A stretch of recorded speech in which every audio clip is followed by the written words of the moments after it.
Hi, ich bin Michi, Interior Designer beim Westwing Design Service. Heute geht es um das Thema Dachgeschosswohnungen, wie ihr sie am besten einrichten könnt und was ihr auf jeden Fall beachten solltet. Heute haben wir einen relativ kleinen Raum, der hat ca. 28 Quadratmeter. Den möchte ich gerne einmal als Wohnbereich und einmal als Schlafzimmer einrichten, um hier die verschiedenen Herausforderungen aufzugreifen.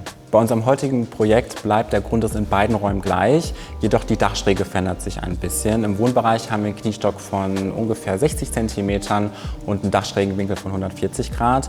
Im Schlafzimmer haben wir einen Kniestock von 90 cm und einen Dachschrägenwinkel von 125 Grad. Habt in Räumen mit Dachschrägen keine Angst vor Wandfarben oder auch dunklen Farben. Natürlich wollen wir im Wohnzimmer ein schönes, helles, offenes und willkommenes Gefühl erzielen. Deshalb würde ich hier empfehlen, die Decke und die Dachschrägen weiß zu lassen, jedoch die Wände drumherum in einem etwas dunkleren Grünton streichen. Das gibt dem Raum eine gewisse Wohnlichkeit. Ich mag es immer sehr gerne, wenn es im Schlafzimmer auch ein bisschen gemütlicher ist und ein bisschen wohliger. Deshalb möchte ich euch einmal hier zeigen, was passiert mit dem Raum, wenn wir auch die Dachschrägen streichen. Ich möchte natürlich trotzdem eine gewisse Art von Ruhe ausstrahlen. Deshalb möchte ich hier einen etwas dunkleren Beige-Ton streichen und um natürlich so ein bisschen Interesse zu schaffen, möchte ich gerne mit einer etwas vintage-klassischen Tapete arbeiten, die auf jeden Fall ein Highlight im Raum darstellt. Gerade bei Räumen mit Dachschrägen ist natürlich immer die Frage, wie können wir irgendwie Stauraum generieren.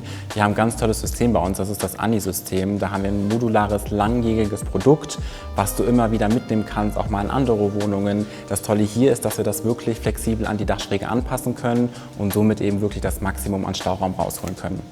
Mit dem Kniestock hier von 60 cm muss man immer so ein bisschen aufpassen, welche Art von Sofa nimmt man. Hier muss man einfach darauf achten, dass man wirklich eine etwas niedrigere Rückenlehne plant, weil es natürlich immer so ein bisschen auch darum geht, wie flexibel können wir das Sofa stellen. Unser Sofa Wolke ist natürlich einfach perfekt dafür geeignet, weil es eine sehr, sehr kurze Rückenlehne hat, heißt man kann den Raum auch einfach super flexibel gestalten. Hier habe ich mir eine kleine Einbaulösung ausgedacht, um auch das Maximum an Stauraum einmal rauszuholen. Hier möchte ich mit einer Art Kleiderstange arbeiten, wo man dann die Möglichkeit hat, Klamotten aufzuhängen, mit Kleiderbügeln zu arbeiten. Für zusätzlichen geschlossenen Stauraum möchte ich hier ein Sideboard raussuchen, was Schiebetüren hat, um auch hier wirklich dieses Platzproblem nochmal aufzugreifen, um zu verhindern einmal, dass sich da nochmal ein bisschen was am Platz verliert.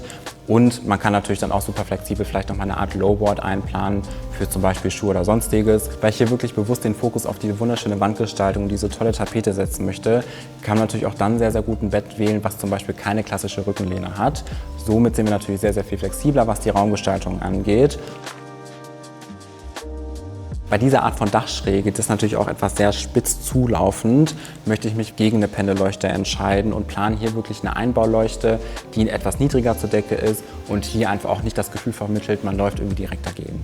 Und indirekte Beleuchtungen erfolgen dann in jeder Ecke des Raums. Wir haben sowohl auf dem Beistelltisch eine schöne Leuchte, auf dem Sideboard hinten am Fenster und vorne am Sofa. Ist natürlich auch immer sehr, sehr schön und praktisch, gerade wenn man abends mal ein Buch lesen möchte. Hier im Schlafzimmer lege ich immer sehr, sehr viel Wert, dass es auch sehr, sehr gemütlich ist. Also finden wir hier tatsächlich nur indirekte Beleuchtungen. Es gibt verschiedene Optionen, wie man eine Pendelleuchte oder den Lichtauslass so ein bisschen verändern kann oder verschieben kann.